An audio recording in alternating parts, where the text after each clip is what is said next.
T'es dans le Dakota du Nord, il est 3 heures du matin, il fait moins 20 degrés et à perte de vue dans l'obscurité totale de la plaine, il y a des dizaines de flammes oranges qui brûlent en silence au-dessus des puits de pétrole.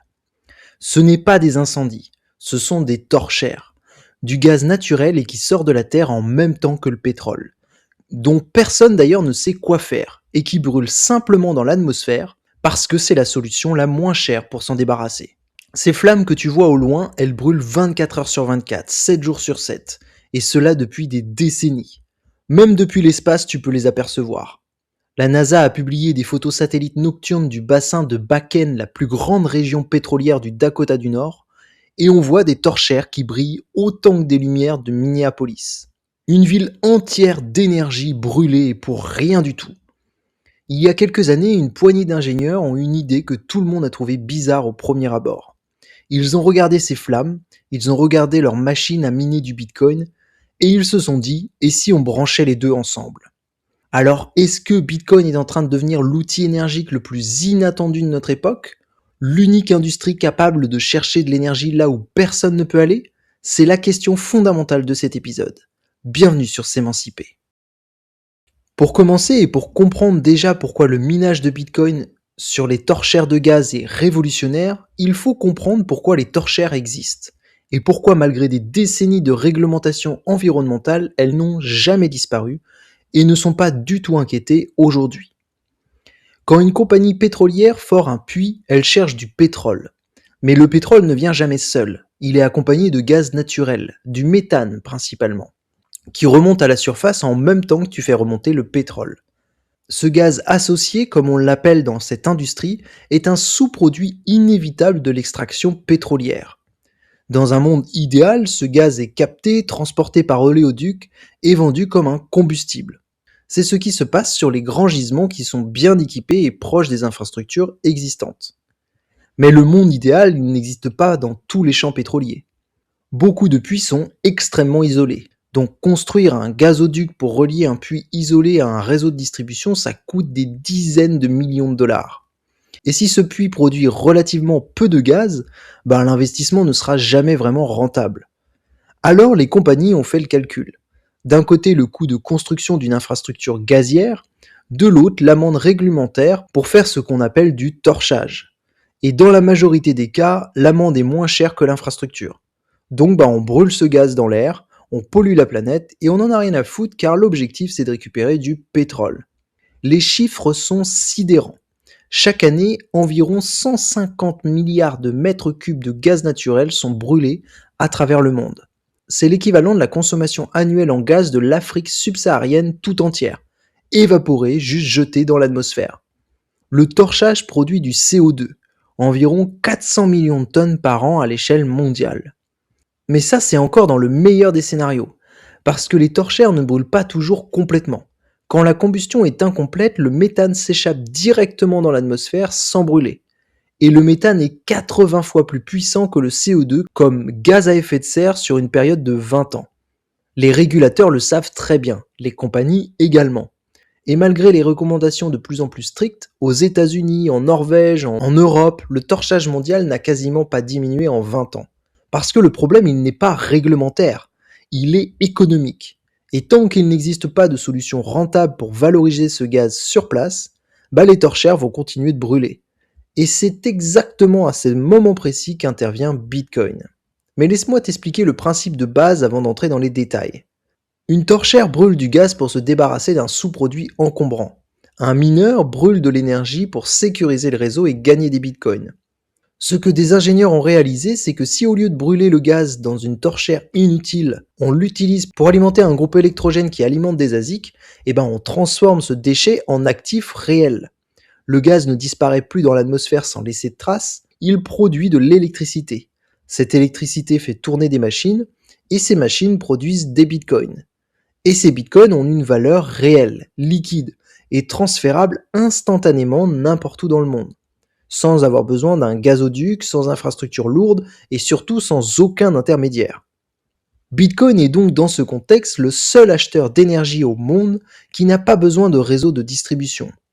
L'électricité produite par une torchère au milieu du Dakota du Nord peut être convertie en Bitcoin et transmise à Tokyo en moins de 10 minutes.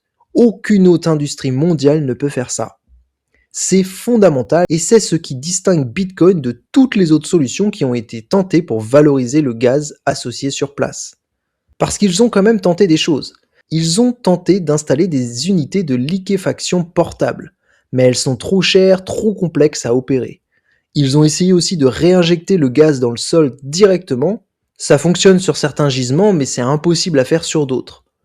Ils ont essayé aussi de construire des petites centrales électriques locales, mais à quoi sert l'électricité au milieu d'un champ pétrolier qui se trouve en plein désert et qui est isolé de toute vie à plusieurs kilomètres à la ronde? Bitcoin, c'est la dernière option. Il résout ce problème d'une façon que personne n'avait anticipée. Il crée un marché universel et instantané pour que l'électricité produite se transforme et soit envoyée n'importe où. Un marché sans réseau de distribution, sans client local, sans infrastructure préexistante requise. Il suffit juste d'amener des machines et point. Généralement, un conteneur de 20 à 40 pieds est acheminé sur le site pétrolier. À l'intérieur, il y a un groupe électrogène à gaz, des ASIC, un système de refroidissement, une connexion satellite pour se connecter au réseau Bitcoin, et le gaz qui alimentait le torchère est ensuite dévié vers le groupe électrogène. L'installation au grand maximum, ça prend quelques jours. Le démontage aussi. Et ce qui est crucial parce que les puits pétroliers ont des durées de vie variables. Quand un puits s'épuise, il charge le conteneur sur un camion et il le déplace vers le puits suivant. C'est du minage nomade. Quand les industries pétrolières ont compris ce que cela signifiait réellement, crois-moi que cette idée n'est pas restée théorique très longtemps. En quelques années, plusieurs entreprises l'ont transformé en modèle économique viable, et certaines sont devenues des acteurs significatifs de l'écosystème Bitcoin. Comme c'est le cas de Crusoe Energy System, le pionnier américain. Crusoe Energy, c'est probablement l'entreprise qui a le plus contribué à légitimer ce modèle aux yeux des investisseurs institutionnels et des compagnies pétrolières. Fondée en 2018 à Denver dans le Colorado par Chase Lochmiller et Cali Kavsnes, deux anciens de la finance quantitative et de l'industrie pétrolière, Crusoe a eu une intuition précise. Au départ, ses serveurs minaient exclusivement du Bitcoin. Aujourd'hui, Crusoe a élargi son offre. Ces modules alimentent aussi des serveurs de cloud pour l'intelligence artificielle. Et c'est exactement la même logique que Mara Holding, un même actif physique qui sert donc à plusieurs marchés selon les conditions économiques. En 2023, Crusoe a levé 500 millions de dollars auprès d'investisseurs de premier rang, donc des fonds spécialisés dans la transition énergétique. L'argument qui a convaincu ces investisseurs n'était pas du tout Bitcoin, tu t'en doutes. C'était la réduction du méthane. Crusoe a démontré que ces modules réduisaient les émissions de méthane de 98% par rapport au torchage traditionnel. 98%. Et là, ça concerne le méthane qui s'évapore dans l'atmosphère et dont les industries pétrolières n'ont aucun contrôle là-dessus. Ce chiffre a changé la conversation que cette entreprise pouvait avoir avec ses décideurs. Crusoe n'est donc plus une entreprise de Bitcoin qui utilise du gaz perdu, c'est une entreprise de décarbonation qui génère des revenus Bitcoin pour financer ses opérations. Aujourd'hui, Crusoe opère sur plus de 400 sites pétroliers aux États-Unis, principalement dans le bassin de Bakken au Dakota du Nord, le bassin de Permien au Texas et le Wyoming. Il traite au total plus de 60 millions de pieds de cubes de gaz par jour et qui auraient sinon été torchés. Mais ce n'est pas la seule entreprise du secteur. Et là où Crusoe cible les grandes compagnies pétrolières avec un modèle de service complet, Giga Energy, cette entreprise-là, elle s'est positionnée différemment. Fondée au Texas, Giga Energy fabrique et déploie des générateurs de gaz spécialement conçus pour fonctionner avec la composition chimique variable du gaz associé, qui n'est pas du gaz naturel pur et qui contient parfois des hydrocarbures lourds qui auraient endommagé à la base les moteurs standards. Leur modèle commercial est assez flexible, ils peuvent en effet vendre de l'équipement directement à un opérateur pétrolier qui veut lancer sa propre opération de minage, mais ils peuvent aussi louer de l'équipement avec un partage des revenus Bitcoin. Et en troisième option, ils peuvent opérer entièrement pour le compte du client en prélevant une commission sur les Bitcoins produits. Giga Energy a travaillé déjà avec des dizaines d'opérateurs indépendants, des petites compagnies pétrolières qui possèdent quelques puits et ne peuvent pas se permettre les investissements que Crusoe propose. mais qui veulent quand même valoriser leur gaz perdu. Je veux mentionner aussi l'entreprise Vespen Energy parce qu'elle illustre une extension du même principe mais au-delà du pétrole.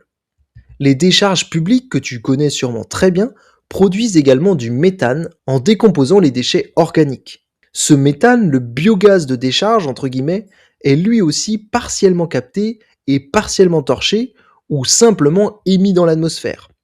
Vespen Energy a adapté le modèle du minage sur torchère mais pour capter ce biogaz qui vient des décharges et le convertir ensuite en Bitcoin. C'est la même logique appliquée à une source d'énergie différente. Et ça ouvre donc une perspective intéressante, car le modèle de minage sur gaz perdu n'est pas limité à l'industrie pétrolière. Il s'applique à toutes les situations où l'énergie est produite sans marché local, notamment lors d'une agriculture intensive, le traitement des eaux usées, les industries agroalimentaires, etc. Ce qui se passe avec les torchères de gaz n'est pas du tout anecdotique. Pour moi, c'est le début d'une transformation structurelle de l'industrie gazière mondiale. Et voici le contexte global. La Banque mondiale estime que si tout le gaz torché dans le monde était valorisé plutôt que brûlé, les émissions mondiales de CO2 baisseraient de l'ordre de 400 millions de tonnes par an. C'est l'équivalent de retirer 85 millions de voitures de la circulation. Et si on tient compte du méthane non brûlé qui s'échappe lors des combustions incomplètes, le chiffre climatique réel est encore plus favorable à la valorisation du gaz. C'est pourquoi je pense que Bitcoin est dans ce contexte spécifique l'outil écologique le plus inattendu et le plus puissant de notre époque. Non pas parce que Bitcoin est écologique en lui-même, le débat sur les consommations énergétiques du réseau est légitime et complexe et je ne l'esquive pas, mais parce que Bitcoin est la seule industrie qui crée une incitation économique suffisante pour valoriser l'énergie là où aucune autre industrie ne peut ou n'aurait envie d'aller. Il y a des pays où cette transformation pourrait être particulièrement significative. La Russie est le premier torcheur de gaz mondial, environ 25 milliards de mètres cubes par an, principalement en Sibérie occidentale dans des régions éloignées de tout réseau gazier. L'Irak est le deuxième, l'Iran, le Venezuela et le Nigeria suivent. Dans tous ces pays, la contrainte est la même, des puits isolés sans infrastructure pour transporter le gaz, sans marché local pour l'électricité. Donc tout ce que je sais, c'est que dans tous les cas, les flammes des torchères continueront de brûler pendant qu'on débat de ce sujet. Et qu'une solution imparfaite qui éteint les flammes réelles vaut probablement mieux qu'une solution parfaite mais qui reste théorique. Depuis le début de s'émanciper, je te parle de Bitcoin à travers un prisme précis. Celui d'un salarié ordinaire à 1925 € par mois et qui cherche à comprendre les règles du jeu économique, mais aussi à les utiliser à son échelle. Ma newsletter Bitcoin et Business, c'est une tentative pour moi de répondre à cette question. Pas avec des théories abstraites, avec des projets concrets, des chiffres réels et des modèles applicables à l'échelle d'un travailleur ordinaire. Et voici ce qu'on a déjà exploré ensemble lors de mes dernières éditions. J'ai regardé si un petit ASIC branché sur un surplus d'une énergie solaire domestique pouvait transformer de l'énergie perdue en Bitcoin, exactement comme Crusoe le fait sur les torchères, mais à l'échelle d'une maison ou d'un appartement. Et les chiffres ont été vraiment surprenants. Je me suis intéressé également au séchage solaire et à Bitcoin, une idée que j'ai eue en discutant avec un agriculteur. Aujourd'hui, il y a des producteurs qui ont besoin de sécher leurs légumes et leurs fruits pour les conserver sur un plus long terme.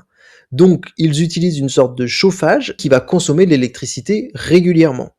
Mais si tu utilises la chaleur résiduelle produite par un mineur de Bitcoin, oui, tu payes ton électricité, mais tu gagnes aussi du Bitcoin en échange. Et la finalité, c'est que tes fruits et tes légumes sont également séchés. C'est donc un modèle qui combine deux valorisations d'un même actif au niveau énergétique.